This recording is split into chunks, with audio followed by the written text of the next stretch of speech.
Covering the Universal Orlando Resort for over 5 years, you are listening to the unofficial Universal Orlando podcast.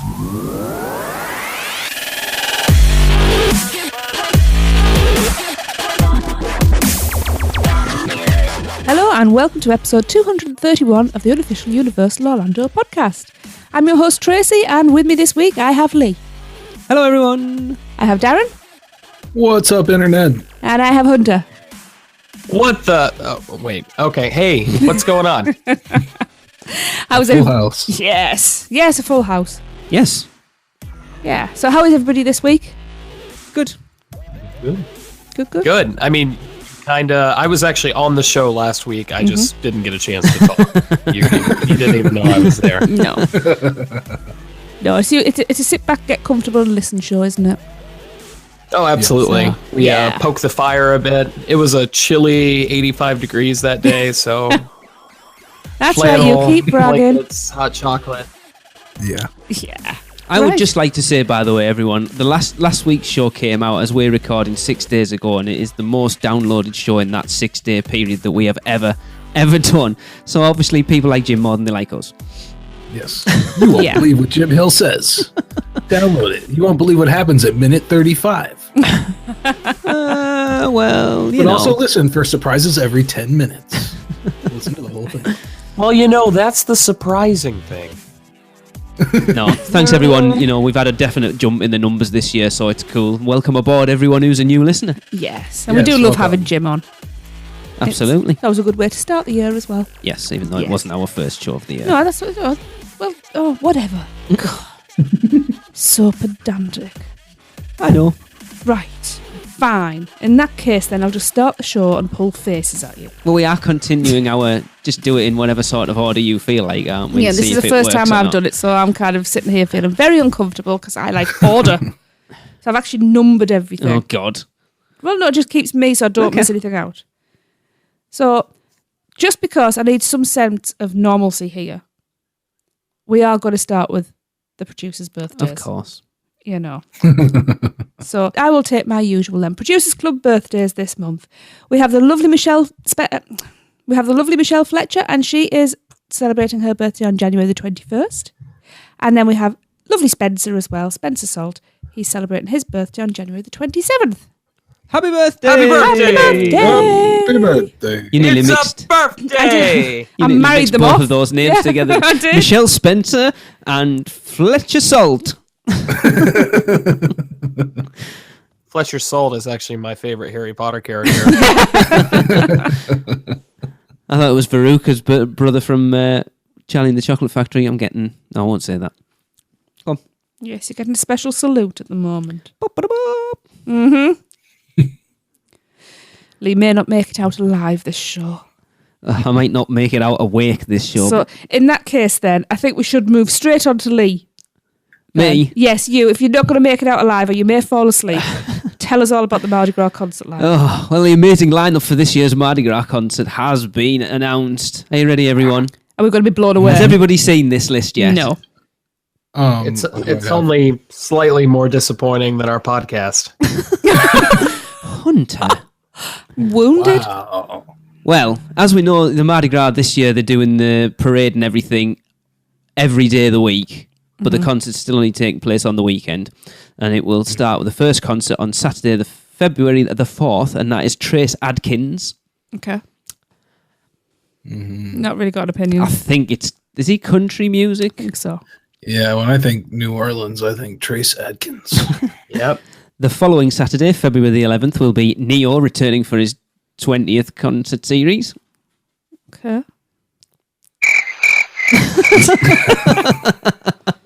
That's about the size of it. Isn't he still in the Matrix? The following Saturday, February... Yeah, just wah, wah, wah, wah. No one's got that sound. February the 18th, Collective Soul. It's like... That's going to come in very handy, I think, that sound effect. The following... They had like one hit song back in like 1996. Yeah. Does anyone really care about Two Princes that much? That wasn't them. Two Princes wasn't Collective Soul? No, it was Spin Doctors. Oh, wait. Oh, crap, you're right. What was it? Hunter, the music aficionado, gets it wrong. Hey, I'm going to be honest. The 90s is not an era I'm very fond of. You were just Shine. a small child. They did Shine, right? I don't know that one. Yes, they did. What's that? It wasn't me this time. Go on, Hunter, sing it. I can't say any lyrics. What the hell? I didn't ask you to say lyrics. I asked you to sing it.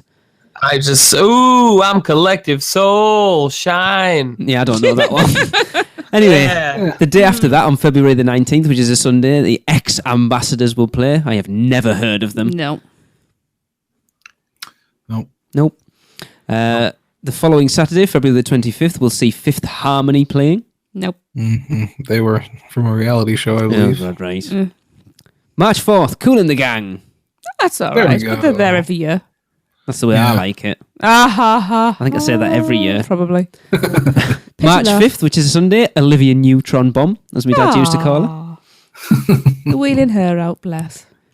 They must be doing a quick tour from Darlow over to America, because on March the 11th, UB40 are playing. Oh, cool. I like UB40. Oh. Yeah, I agree with Darren. I grew up with UB40. Leave me alone. Welcome to the 40-minute Red Wine remix. Yeah. But the Here we thing go. is, it's not Ali Campbell. Oh, is it not? No, Ali Campbell hasn't been part of them for a long time. All right. So it's kind of like UB4. Yeah. I was 40. March the 12th, which is a Sunday, we'll see Toby Keith playing. Oh. Exactly. The country singer. Is he? No, it's his biggest gig this year because he's having to play the inauguration. All right. Oh. March 18th, we'll see Jason Derulo. I do know that name. Mm-hmm. March 19th, which is a Sunday, we'll see Earth, Wind and Fire. Awesome. They Can't believe still they're all alive, still with yeah. us, I know. Oh, I shouldn't say that. After last year. And then the final concert series, which will take place on Saturday, March 25th, we'll see the All-American Rejects returning. Wow. Give me some bands that I haven't seen 4 times already. Yeah. Yeah. Like, it's literally a rehash of something they've had. We were having this discussion on Twitter. I guess they learned their lesson from last year about having a band as big as Fall Out Boy play. Yeah. Because you were at that one, weren't you? Yeah, and that was the one where people were so packed up, it was almost back into San Francisco that you couldn't even see the concert. You could hear it because it was loud, but we gave up and we went to Islands of Adventure instead. Yeah. So I think they learned their lesson, but if they were trying to... You can't have a band as big as Fall Out Boy play and then kind of add talent for the next year. Yeah. Yeah. They should... we were talking on Twitter, the only band that they could have got this year that maybe would have hit the same level was someone like 21 Pilots. Well, no, I'd have been coming I out was for going to say, that. we'd have been on our way. Yeah, if they would have got someone like that, they would have had the crowding issues again. Yeah, so absolutely. maybe it's an active effort on their part not to do that. It's just they got, like I said, the same bands that have at least played 3 times now. So what they Yeah. need to do is they need to scale it back, but from last year, but step difficult, it up isn't from it? this sort of lineup. Like, who would you say the biggest act there was? Probably Toby Keith. I was going to say probably the Either country that or singers. Fifth Harmony. Okay. Yeah. Well, Fifth Harmony, I don't even think is that big either. Yeah, probably the country acts are going to bring in the biggest crowds. Neo might do his thing, but like, I don't want to get on to Busch Gardens too much, but I'm not sure if you guys saw the Busch Gardens lineup, but that's a much better group of acts, in my opinion. I think the thing with Busch Gardens is they've got a lot more space to put concerts on, haven't they? Really, you know what I mean? They're not going to get if they put someone like Fall Out Boy in, they've got the space to take those crowds. Yeah. Well, yeah. The area that they have it in is a pretty big area, especially if they don't put seating in. If they just make it like standing only, it's a huge field. It's what they call Gwazi Field. Yeah. It's under the like non-operational Gwazi ride. Yeah, now, I know where it is. Isn't that where they normally do the fireworks? Yeah. Yeah. That's where all the special events take place back there. So Yeah. it's a pretty big area. Yeah. Well, there you go. There's no one particularly. If we were out there, I'd be like, "Oh, I'm excited for that." I'd be like, Yeah, I think I said to you I was more excited for the food. Yeah. yeah." Sounds about right. Yeah. Let's have some jambalaya. So that's the lineup to get everybody excited for Mardi Gras. It's cool that they're doing. It's cool that they're doing the parade and everything every day, though. So you're not having that's nice. It means if you want to, if you're not bothered about the concerts, you can go at the park, see the parade, sample the food and drink and all the other stuff without having to fight those crowds. Yeah, and I really think the parades. There's going to be some nights where it is going to be get all the beads you want because there's only going to be not a small amount of people, but definitely marked down from what we've seen past years. Yeah, definitely. No, it's good. It makes a lot of sense, I think. Spreading your crowds out rather than cramming them all in on a weekend. Yeah, definitely. Right, so now we've actually expressed our absolute excitement at the Mardi Gras lineup. Let's head over to Seth for Little Things. Hi, everyone. This is Seth Kabursky from the Unofficial Guides in Orlando Weekly, and I'm excited to be back with the first look at all the little things around Universal Orlando for 2017. Our first little thing is some big news. As you might have heard, Race Through New York, starring Jimmy Fallon, is going to open at Universal Studios Florida on April 6th. And to go along with that imminent opening, the walls down around the Jimmy Fallon store, which will be known as the Tonight Shop. The shop is not yet open, but you can peek in through the windows. The Fallon marquee, which features the star up above the entrance to the attraction, has also been installed. And we also have confirmation that the Jimmy Fallon attraction will use the virtual queuing system that I mentioned earlier was being tested at the Shrek attraction. That test has ended, but we now have confirmation that was in preparation for the ability to book a return time to the Jimmy Fallon ride through the Universal app. On the opposite side of Universal Studios Florida, in the new Coca-Cola kiosk over by the Men in Black attraction, the touchpads that were originally installed so that you could see your name up on a virtual bottle of Coke had been removed, so that didn't last long. Hopping over to Islands of Adventure, Harry Potter and the Forbidden Journey reopened late last year after its first refurb, with unfortunately no major changes. No fixes to the locker situation, no repair for the fading Dumbledore projection in the queue. However, the attraction itself did get some cleaning and some light refocusing. While Forbidden Journey might not have gotten any major upgrades, there has been a change over at Reign of Kong. The Skull Island attraction over the holiday period offered both singles and Universal Express access. Previously, it had offered one or the other. Now, at least for a period of time, they were able to offer both. Keep in mind that on busy days, the Express line is usually only about half of what the regular standby line is. However, the Express and single rider lines miss the fun live interactive elements in the queue. And finally, out in City Walk, the security screening areas near Margaritaville and leading to Hard Rock Hotel have both finally been completed and look far more permanent and polished than the old temporary tents. While I was happy to see that security project completed, I'm sad to report that up at the Fusion Sushi Bar near the upper level exit to the Cineplex, one of my favorite items, the bento box upgrade, has been removed. So sadly, no more bento boxes with your spicy tuna rolls. That'll do for now. I'll see you again soon with the next edition of All the Little Things Around Universal Orlando. We need to talk about this. How excited is everyone for Jimmy Fallon? I thought the ride system was like a Soarin' style system, but then the things I saw this week were more like the entire, like, it was like a studio audience setup where you sit down and then like the whole thing lifts and moves around. Yeah. Mm-hmm. So, yeah, that's different than what I thought it would be.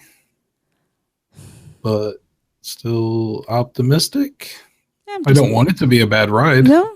No. I'm just keeping an open mind. So yeah, we got to see what happens when it opens. I think it'll be good. You can't blame them for putting something in that has a bit of synergy with the company that owns them. And I think it's going to come down to whether you like Jimmy Fallon or not. I think he's amusing. I like him. It just seems most Americans don't. Well, we've only had him for a short time. It could be that. Darren, what are your feelings on him? I think he's kind of cheesy, but Hunter? I mean, it's just night show entertainment. I think I speak for a lot of people, and maybe more so in my age group, but I think I speak for a lot of people where a lot of us just don't have cable anymore due to digital streaming, Netflix, Hulu, Amazon Prime, especially YouTube. I mean, YouTube is probably half my entertainment. The other half is Netflix. Tonight Show and everything like that. I mean, yes, I'll see the occasional clip on like Facebook or on YouTube or something like that, but it's not a big thing. And I just think I don't want to call it temporary, but I'm just not sure what the shelf life of Jimmy Fallon is going to be. Yeah. Mm-hmm. But potentially, what it is with it being screen-based, that it is, they could switch it out to whatever the flavour of the month is at that particular point. Hopefully, they've factored that into it. Yeah, and it's one of those things, I guess that's a good little spot where it's kind of tucked away. It's not a major thing. They can always just do their switch-ups or the refurbishments as time needs. I just hope they recognize, hey, at the most, this thing probably has 10 years on it. And then it's time to change it out for something else. Yeah. Time will tell. You're very quiet on the whole thing. I don't really have an opinion. I'll try it out when we get back there. I think it's the biggest thing to come out of it's kind of what Darren was mentioning before we started recording, and that's the queueless thing. Yeah. Yeah, that's what I'm most excited for. I think Tapu. they're testing it somewhere that it's not a major ride. People are still going to ride it, but they're not good. It's not a Gringotts. It's not a Forbidden Journey. It's not a Skull Island. It's not something that's going to demand 3, 4, 5, 6 hour waits when it first opens. So I think it's something they can test it out on relatively easily. Mm-hmm. And I'm just not sure about. I think Universal's been very smart at just about appealing to all sorts of people, because obviously Universal Orlando is a major tourist destination, and I'm not sure what the appeal of Jimmy Fallon is outside of the United States for a lot of people. That's what I'm saying. From a UK point of view, the main thing we get over here is a lip sync battle. He's not on it. He was on it. He was a guest on it. You That's don't the watch one it I often know him enough. from. Yeah, he was a guest on it. I have no idea then. I'll cut that out, apparently, because I have no idea what I'm talking about. I know him mainly from clips on Facebook. And then I end up following them and watching stuff. Pretty much. And Jurassic World. Yeah.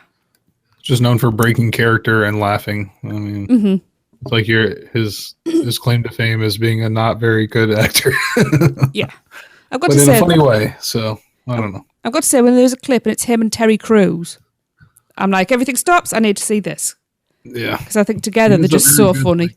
Yeah, he's a very good hype man for other people, for sure. I will say this, I don't have a problem with Jimmy Fallon himself. I thought it was really cool to see him. We're all, at the very least, casual video gamers here. He was the guy that debuted the Nintendo Switch, I think, back in November. So that was fun. That was probably the first thing I saw him do in a while. Okay. And I don't know. I think it's cool that they can all tie into each other in ways. And it's interesting to watch Universal and Comcast and all that synergy going on together. I'm taking a wait and see approach for the actual attraction. Yeah. And they did say they would be able to update scenes in it. So that's always good. My only concern with that is not necessarily Universal, but we've had other major theme parks saying, we've got this technology where we can swap out the scenes, and they haven't done it. Yeah. Look at Midway Mania, which has literally remained the same, minus some minor changes when Toy Story 3 came. Yeah. Yeah, they changed Bo Peep to Trixie and Rex. Yes. But aside from that, it's cool that you got this technology, but if you never utilize it and you never change it out, does it really matter? Yeah, but I trust Universal to do it more than I do Disney, to be quite frank, though. Yeah, and I mean, and Disney does do it with pretty good effect with Star Wars. Yeah, that's what I was going to say. Yeah. Well, the only new thing they've added to Star Tours is Jakku. No, Besides they've added that, a couple of it's new ones as well 5. recently. I'm sure that I'd heard they'd added something else new in recently. Well, they changed the ending scene of Naboo a while back, but it's still the basic ride, or it's still the same basic experience as far as that scene. Anyway. Right. Okay. Eventually it'll be Race Through New York, starring James Corden. Probably he's got to take over the world, I think. Carpool karaoke. Yeah. Yeah, Can I get a Race Through American History starring Stephen Colbert? I'd ride that. The thing is, the fact that they've made the building 30 Rock, they literally could put anything they like inside it based on, like, as I say, whatever the flavour of the month is at that time. Yep. So, Yes, they could. and it certainly makes that corner look better than it did. Oh, yeah. It's not gaudy 90s theme park. Yeah. Yeah. So, like, I think Darren said it a few times. They've taken a ride out or attraction that no one went on for something else that people might go on.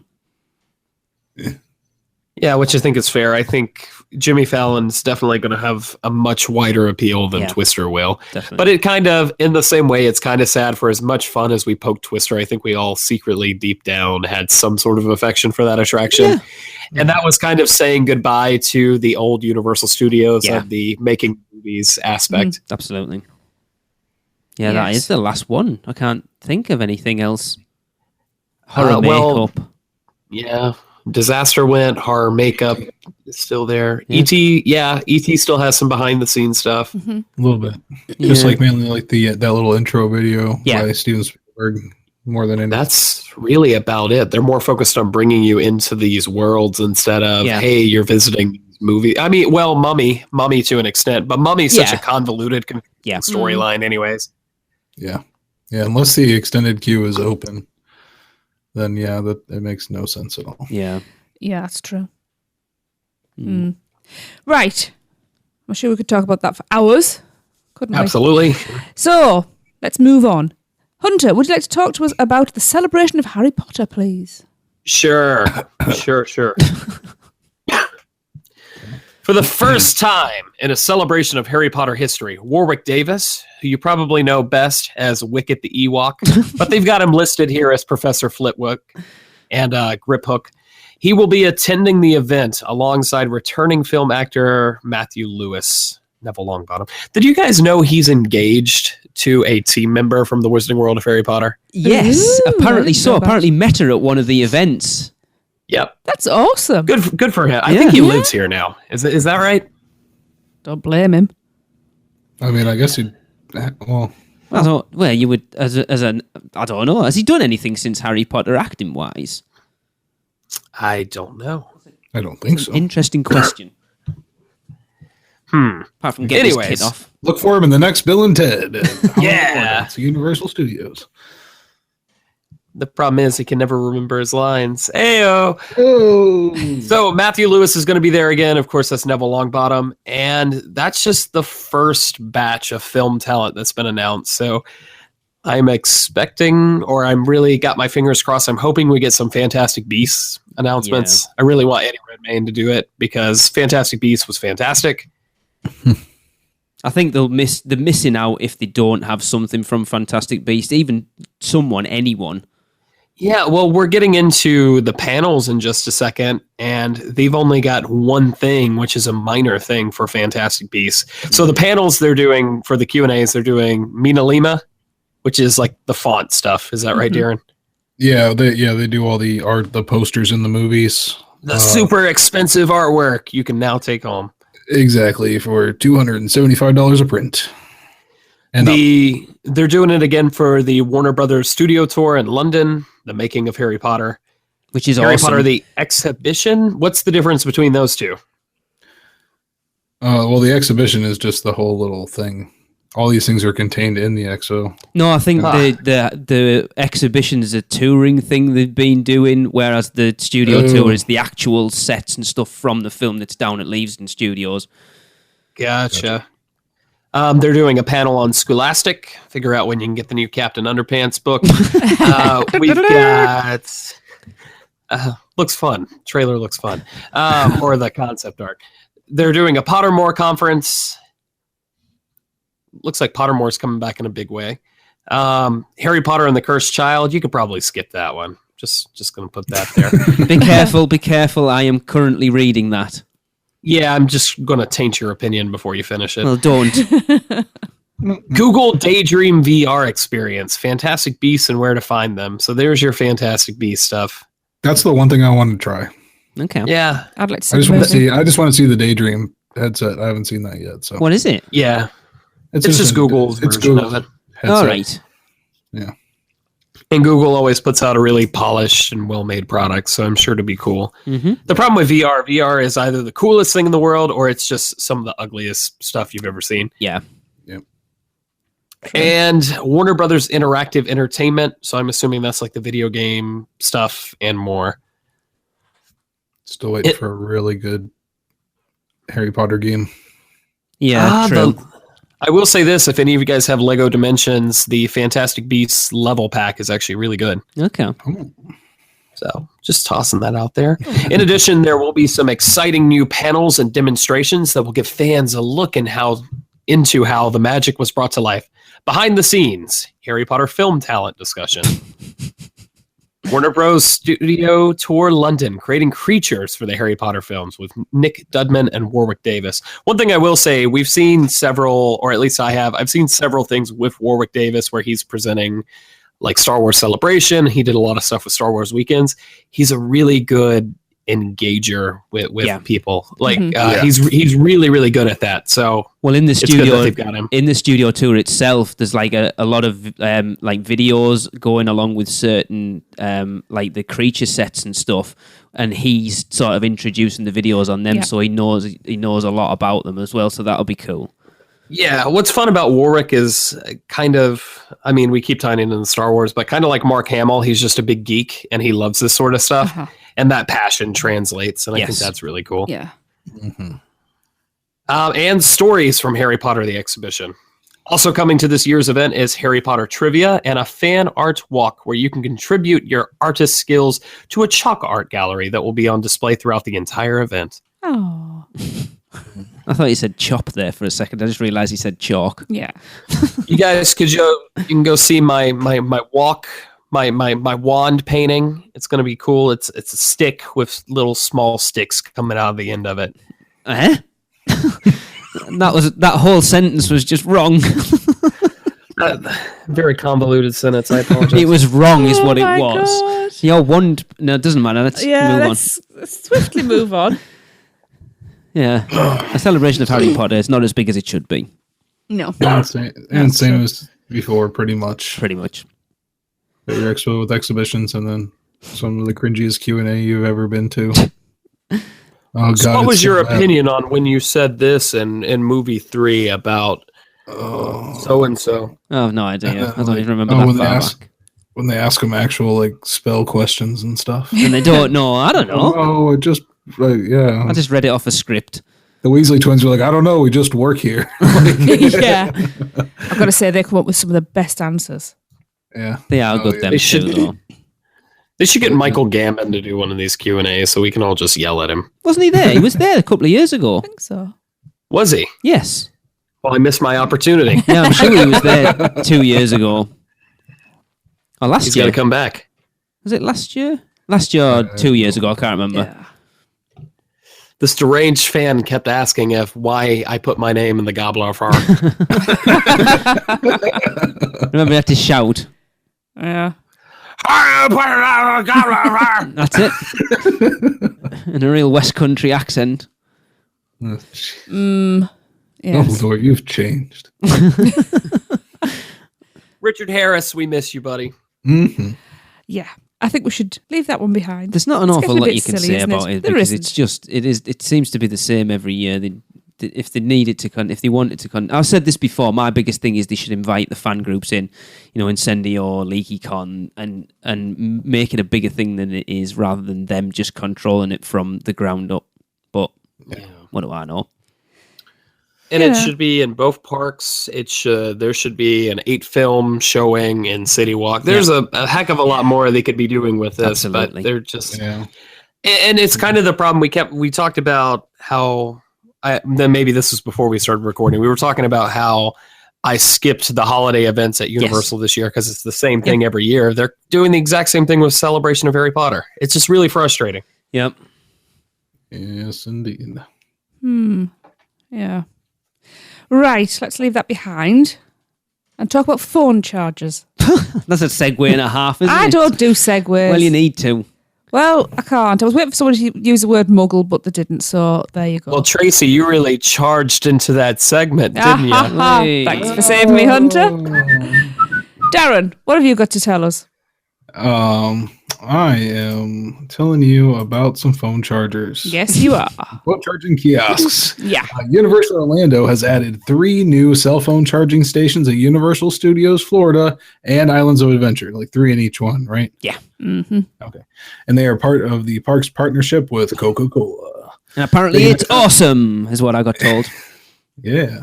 They can be found at the Coke Refresh location in front of Men in Black, at Revenge of the Mummy, and by Monsters Cafe in Universal Studios Florida, and inside the Jurassic Park Discovery Center, also near Moose Juice Goose Juice in Seuss Landing, near the Honk Honker sign, and near the Annie Ann's and Marvel Superheroes Island. One love for Lee there. I'm rather upset. And have some Annie Ann's. Oh, wait for it. Oh, no. I'm rather upset. Sorry. Yeah. I know Zeus Landing's weird, but it does not fit in Zeus Landing. It's the wrong colour. It's not the wrong themed shape. at all. They should theme them. Yeah. But that's probably, if it's a deal with Coke, they probably won't let them. Do you know what? I hate Coke as well. I hate Coke almost as much as I hate Starbucks. But that's just because I'm a Pepsi girl. But it doesn't fit. Especially the one in Zeus Landing looks awful. Do you know what? They could have put one next to the Griffin between the two. It's not intrusive then. For me, that just is jarring. It is. You know. If you go on our Instagram, I think I posted pictures of at least the 3 in Islands of Adventure. You see, I can understand the one near Men in Black because... No, the one near Men in Black actually went... In Seth's Little Things, he said they took out the touch panels that you created. For the virtual ones. Yeah, that's why they took it out, because the phone charger's there. It's inside that Coke Freestyle thing. So, but that's what I'm saying. At least that structure was already there, so it fits. Yeah. Right. You know. Well, it's just a way for them to advertise throughout the park, obviously. Yeah. But, you know, Revenge of the Mummy over there. It's in New York section, so old school New York, really, though. I mean, obviously it didn't go anywhere in Harry Potter because that wouldn't be allowed. Marvel, it kind of fits in, I suppose.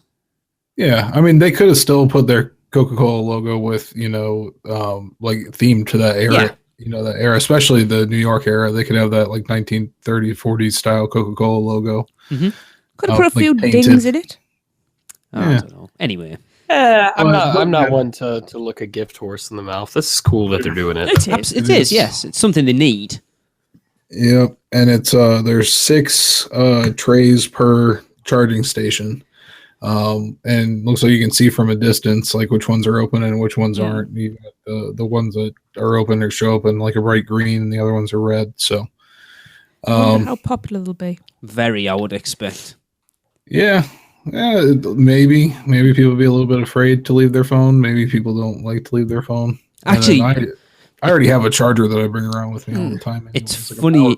There was a conversation in the annual pass holders group, and there's a lot of people were saying what you've just said there, Darren, about I'm not leaving my phone there. And then other people were like, it's locked away. No one can get at it. Yeah. I don't think they would put this out if it was any kind of a risk like that. But I think people would still be worried about it. Yeah, no, I agree. People. And then, you just don't want to not have your phone on you for very long. So I'm surprised they're not just all exclusively in restaurants personally. Like put charging docks at the tables. Yeah, well, either that or just have them like in the restaurant, there towards the entrance. So you can put your phone in when you go to the restaurant, have it charged while you eat, and then, walk out with a little bit more juice at least. That makes much more sense. And actually enjoy a conversation with the people you're with. Yeah, that's a fantastic idea. Well, no, they can't do that mandatory. Because the AP group will be upset they can't take pictures of their food anymore. No, there is that. But that's a good idea. That would make, you kill 2 birds with 1 stone doing that. But Yeah. What do we know? And then, I'll give Thomas Brino from the Producers Club a shout out for hunting all those down for us and Yes. let us know where they all were. That was really cool. Yes, it was.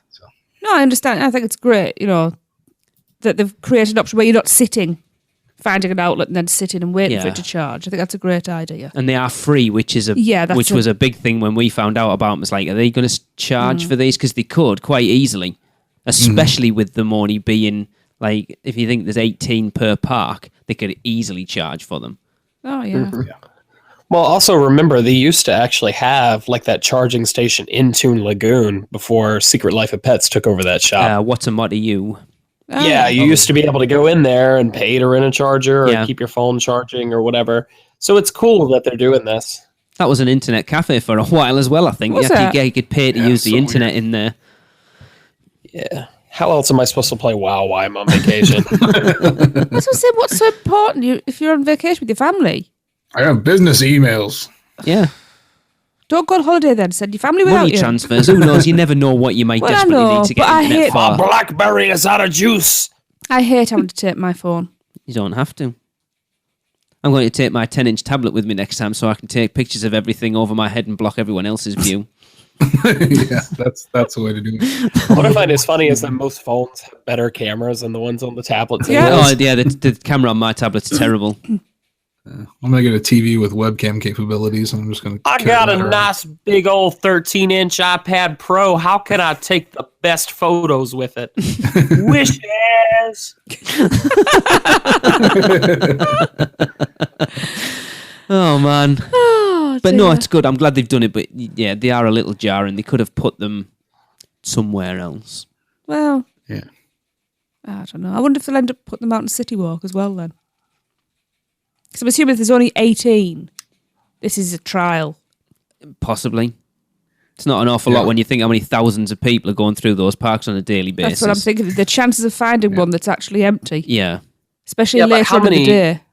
You got to consider how many people, especially if they're on vacation, want to hook up their phone and let it charge. Everybody because a lot of people wants are to use documenting their trips. Yeah. Yeah, but if your battery's that low and you're going to go and do something special later. I think Darren definitely had the best idea as far as move these things towards the front of restaurants or say, for instance, before I go watch Terminator or something like that, which great idea. But if I do, put it at the front of there. Yeah. So horror makeup. I mean, I've got to watch the god awful pre-show now, but what can I do? Yeah, no, that's a good idea. You put it in places where people aren't having to leave it; they're kind of leaving it while they're doing something else, and then get it on the way out. Yeah. But I mean, with the prosperity of mobile chargers now and battery backups and things like that, I think this is just a cool, hey, here's a little something for you guys. Yeah. It's a little sponsorship deal as well, isn't it? It's free, and it's if you don't want to use them, don't use them. If you do, they're there. Yeah, and if you go, like I said, if you go to Best Buy, if you really want to hold your phone, you go to Best Buy, you go to Walmart, you go to Target, wherever, you can get a $10 little stick just to charge your phone up. Yep. Mm-hmm. So it's just cool that they're doing this for, hey, lock up your phone for a little while and just enjoy the parks. Absolutely. Yeah. Indeed. Right. So I think that one's run out of juice. Bum. Yeah, but I don't actually have a segue. So let's head over to Maureen for a lovely Autism at the Park, please. Hi, this is Maureen Deal with Autism at the Parks, and I'm reporting from Universal Orlando Resort for the unofficial Universal Orlando podcast.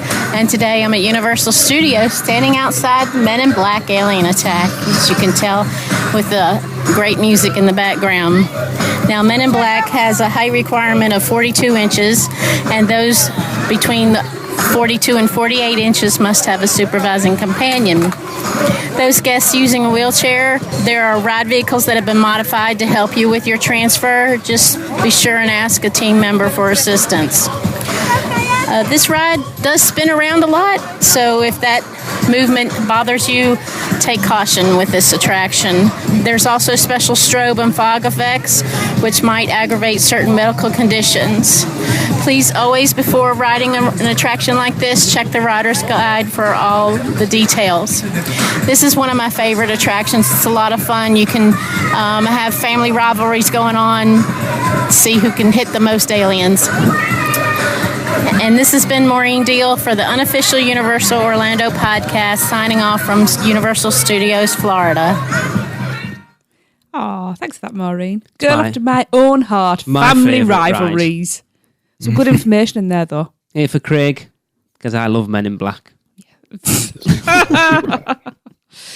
I'm saying nothing. Yes. Right, so I'm taking the next one.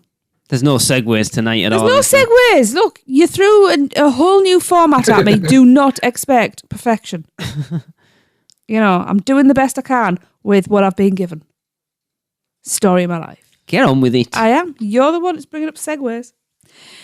So a few weeks ago, we were talking about restaurants and things to eat.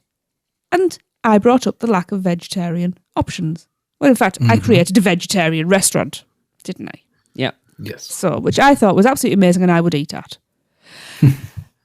So, Apparently someone was listening. apparently somebody was listening. See, somebody had to listen to me at some point in my life. Yes, Universal recently posted a blog highlighting their favourite vegetarian options. How about that, huh? Yes. Strange that, isn't it? Thank you, Universal. I appreciate that very much. I'd like a discount for just saying that too. Flyers over there, that'll be nice. That'd be nice. So apparently I'm going to be bringing you a new regular segment on this. Yeah. Awesome. I don't mind. Which, of course, will be focusing on veggie options in the parks. So, I am starting with Vivo Italia Kitchen. Which we've never been in. We've never been in, which is galling. We just ran out of time. No, it don't was say never. it's very good. It was we planned to go twice, and it was never open. And The this- times yeah. when we were going, because it opened. We were wanting to go for lunch, and it was only open for dinner. Yeah. Yeah. Yeah. So, the first thing I'm going to discuss this time, I have a picture in front of me and it looks divine and I'm starving now, is eggplant a la Norma. Norma who Bates? Maybe. It is a bit red and juicy looking. Mother's favorite. I like it. So, eggplant a la Norma.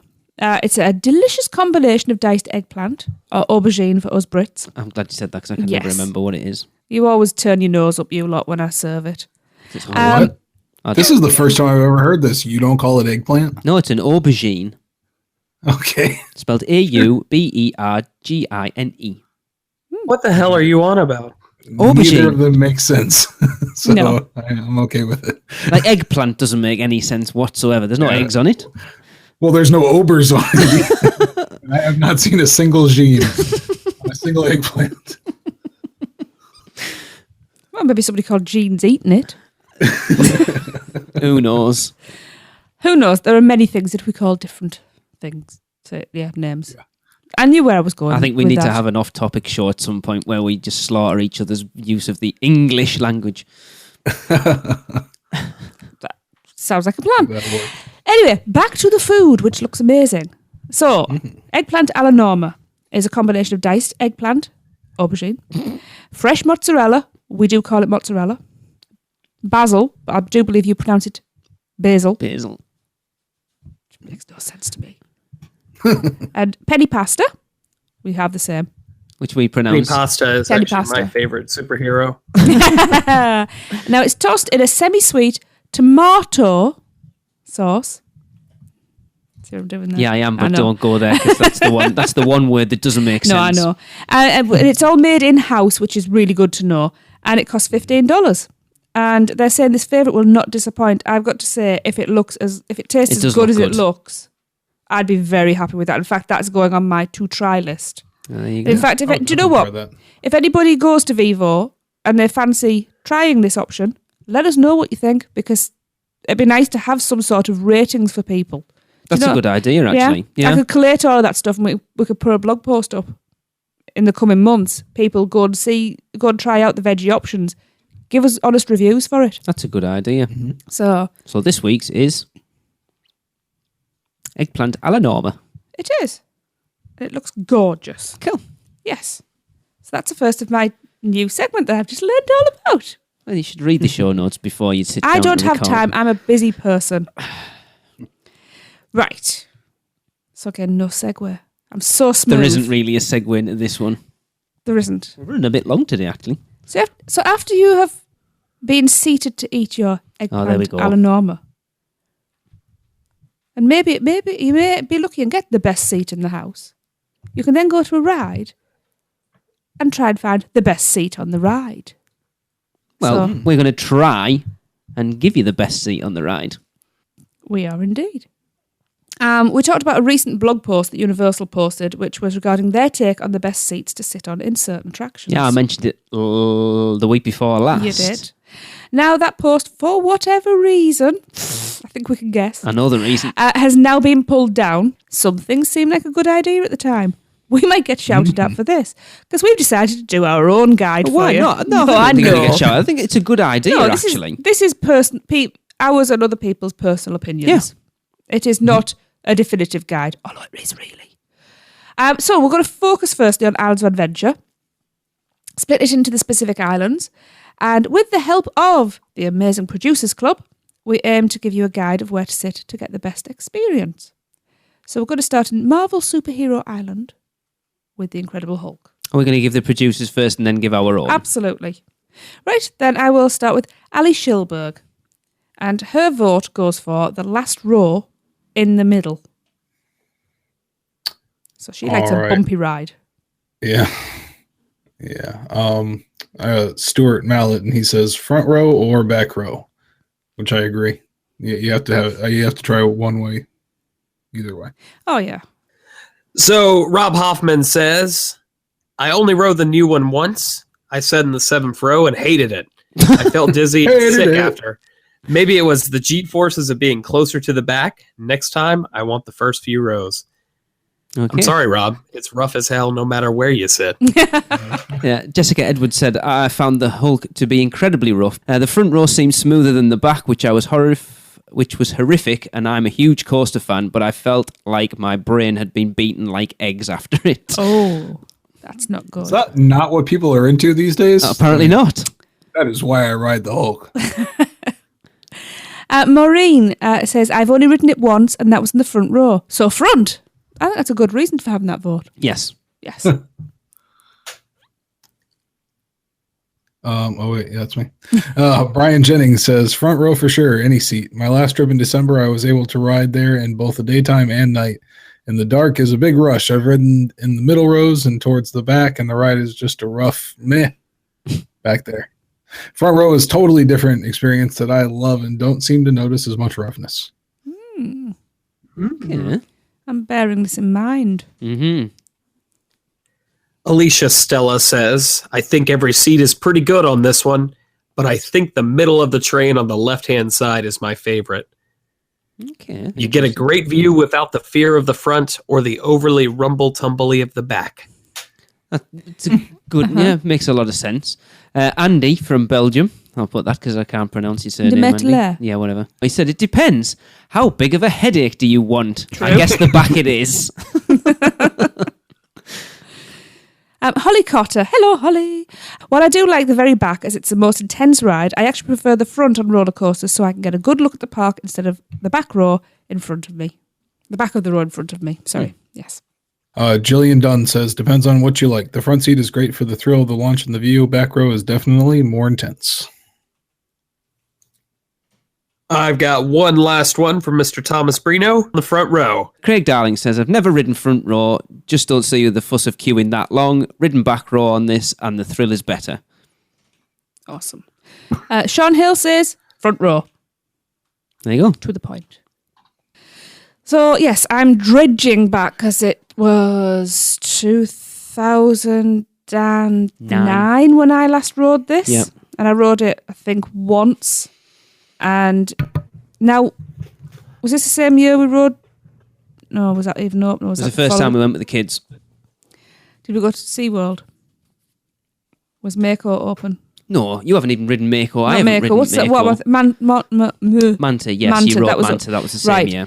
I rode that and that threw my neck out, and I suspect that I rode this after that. Jesus, Manta is intense. Yeah, well, I greyed out on that, and it knocked my neck in. Anyway, we're not talking about Manta. I know. my natural inclination when going for rides is I am an absolute thrill seeker. So I always try and get back row because I like as much bang for my buck as I can get. But on this ride, I can't do that anymore because it may well kill me. So I'm going to just go nice, easy, somewhere in the middle. But I may try front row. So Darren. All right.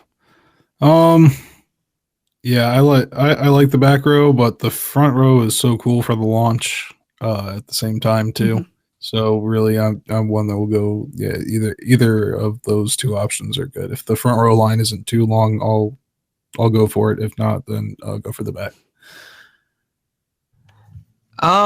If I'm just not a big fan of the Hulk. If you're gonna do it, I think everyone should ride the Hulk once in the front row. If you decide to do it again, go for the back, but probably the front row.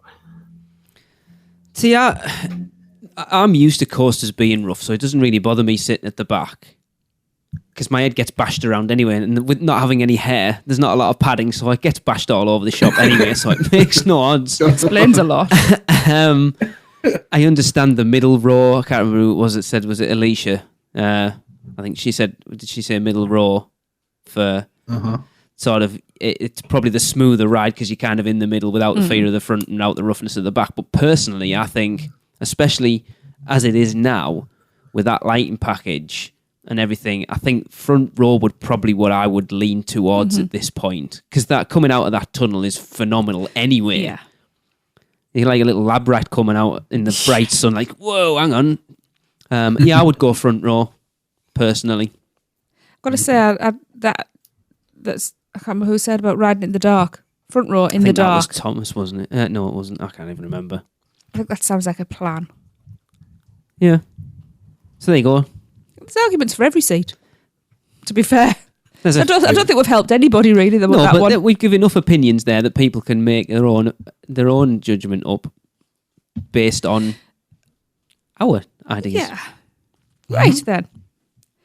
Having a little walk along the path, we then take a left and head up to Dr. Doom.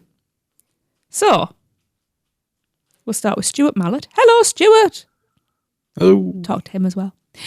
Now, he says on Dr. Doom, he likes to sit either outside seat for maximum fear. Makes sense. Fair enough.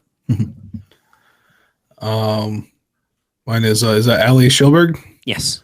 She says, never been on it. I'm scared. This one. Yes. I wasn't going to put Ali's in, but it just made me laugh, so I had to. Yeah. Can you imagine if this ride was retitled Dr. Doom Fall? Don't stand underneath. What goes down? Is that where the safety nets? No, because it's New York. They're pigeons. They're pigeons. Jessica Edwards says, terrible ride. I don't think there's a seat that would make this any good.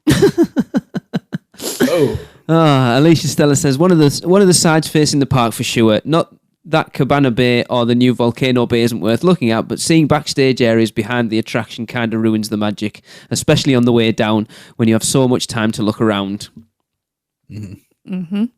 Brian Jennings. Hello, Brian. No real preference. As long as I can face the rest of Iowa, I'm good. Yeah. Maureen Deal says, not a ride I will ever do without being paid a lot of money. Right, GoFundMe's getting set up. Poor Maureen. Maureen, I've got like a piece of lint, 2 pennies, a button that came loose. Could I possibly convince you to ride this? Hit me up on Twitter. Han Frolos. Sean Hill says any seat facing the park. Thomas Brino says any seat. Matt's brother, Rob Hoffman, he says whichever view lets you... Hey, that was smooth. It was actually good. Thanks. Whichever view lets you see the parks or resorts and not iDrive. Just Andy says, man, if you're unlucky and have the seats facing away from the park, the magic is gone. The best seats are the ones facing towards the park. Lonnie Clay says, not a fan of drops, but if I ride it, the middle.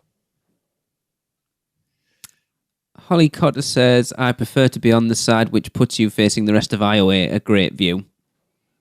Awesome. Why are you looking confused? Did I put Lonnie's answer out for the Hulk? No. I don't remember anyone saying his name. I'm going No, to I say... Front.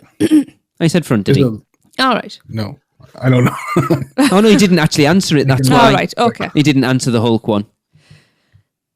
Right. So us for Doctor Doom. Has everyone done? Yeah. Well, I'm after you, and I don't have another one. So I'm guessing. I've got Jillian done. It All says right. seat facing the right direction, which is towards Superhero Island. Yeah, I've got Craig Darling also said either of the end seats, just so you get that little bit more to look at when you're in the air, but seating doesn't really matter on this ride. Fair enough. You got another one? Nope. Right. So my favourite seat on this is The one of the benches. While I'm holding the coats, the bags, and waiting for those idiots to ride. Because I have ridden it twice. I was just going to ask how many times I've you've done ridden it twice. I did it once, hated it. A few years later, you persuaded me to try it again, and I hated it. And I don't care how good the views are because my eyes are closed and I hold my breath until my feet are back on the ground. Fair enough. But if it was reversed, I'd have no trouble with it. You prefer a drop tower than a Yes. a Yeah, I don't like cyber ones that shot. I think yeah. it's something shot, super shot, something like that. Stupid shot.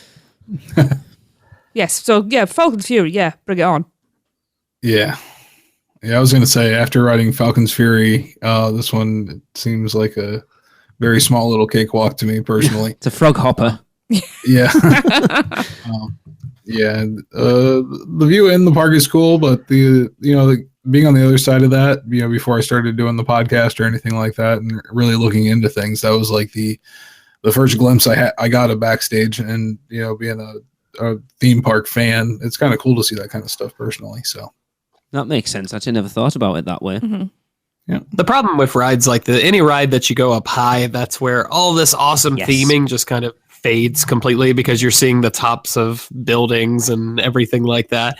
But it's worth sitting facing towards the park just for the view of Hogwarts alone, in my opinion. Yeah, agreed. I'm the same. Anyway, I meant to actually try and find out what the number of those seats were that face into the park, because it's only a shame because you get shot up so quickly and then shot back down so quickly. They don't really get a chance to see the view of the park properly, which is a shame. I know we've got a drop tower at our local park, and it shoots you up. It does pretty much what Doctor Doom does. But then instead you at of the top coming for a back week. down, it then takes you up to the top and holds you at the top for 10 seconds and then drops you the full. It's not 10 seconds. It is a week. I've counted. So if they'd done something like that with it, would have been cool. And it wouldn't have added an awful lot of time onto the actual ride length of it either. But yeah, I agree with pretty much what everyone said. Outside seats facing the park. Yeah. Sounds like a plan. Yeah. My favorite part of Doctor Doom is bringing my selfie stick onto the ride and extending it at just the right moment to get free gum. From Stanley. Nice. Good stuff. I like to use my selfie stick to document it as feces falls onto the passerby. Yes. Selfie stick. Oh! Come on, that was a good one. Oh, Darren, is that the best I'm getting now? Yeah. I thought that was pretty good. That was a tumbleweed. It was good. It was. Get on Very with it. Where's quick that for you. cricket? He's gone. Died. Oh. Right. So now I've handed you back your coats and your bags and things. Let's just have a little toddle along and head into Spider-Man. And Jessica Edwards says, hello, Jessica. I'm saying hello to everybody. Only rode once. I know, I'm crazy, but I can't imagine there's a bad seat here. Alicia Stella says, middle row, middle seat. The front row shows off too much of the track and edges of the screens, and sitting against the doors means speakers right in your ears the whole time. Ali Schilberg? Is that correct? Mhm. Ali Schilberg says, front on the left-hand side. Stuart Mallet says back row. Okay. And Andy DeMetale says front row, although it doesn't really matter on this ride. Thomas Breno says rear for more motion. Ooh. Marine Deal says, I'm short, so I prefer the front in order to see overheads. That's a good point. Brian Jennings says, middle seat, row 1 or 2, not as cramped and a full field of vision. Holly Cotter. She says, I prefer the front on Spider-Man as well. On the Simpsons ride, when you are in the front, you can usually see some of the other cars and sometimes at the edge of the screen, which sort of ruins the ride. I find I don't have this problem on Spider-Man, so I prefer not having the back of someone's head in my field of view. Any more? Yep. We've got what Lonnie Clay says, middle front. Hunter, have you got one or not? I do. So Rob Hoffman says the middle 2 seats of the first row. And Gillian Dunn says, I like to sit in the back and watch everyone in front of me react. Plus, I think it gives you a better perspective of the screens because of the stadium arrangement. Always middle seat for any of the motion sims. Craig Darling says, had a bad experience the first time I rode this. I was 12, and I sat at the end of a row, and my head got bashed in against the ride vehicle a few times. So it kind of tainted my view, probably because you had blood in your eyes. It kind of tainted my view of the ride for a while. So for that, I'd say any of the middle seats. Yeah, that happens to me on this one too. Really? Yeah, I have to brace for it. Or yeah, my head will hit the side on the top.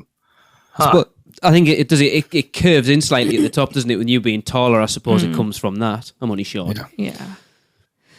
Right, so our views. Well, this one, I agree with what Holly and Maureen have said about front row. Yeah. Because I hate... for me, having heads in front of me completely takes me out of course it does. The scene. And I'm short. So, to be honest, having kids, they normally get shoved in the middle anywhere. So anywhere front for me.